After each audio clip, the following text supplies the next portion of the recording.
Okay, for today's video, itong ating argon regulator, bababol test natin kasi nagkaroon ng leak o singaw. Yung dito sa may pinakabutas dito sa ilalim na to, yan, ay sumisingaw. Ayan, buksan muna natin.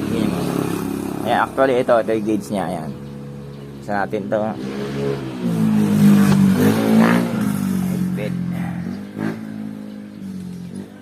Ayan o, may singaw dito.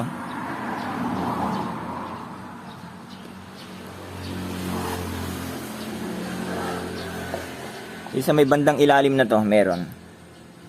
Ayan. Yun o, lakas o.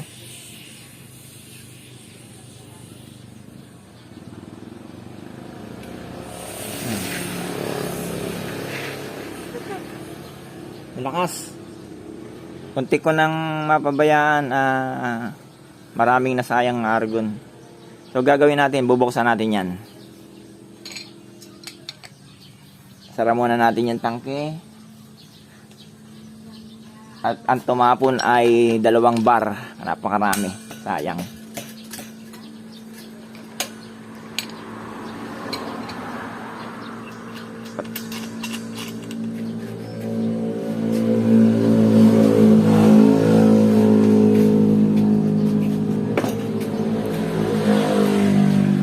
Itong butas na to, dito naglilik. Yan. Yan dyan.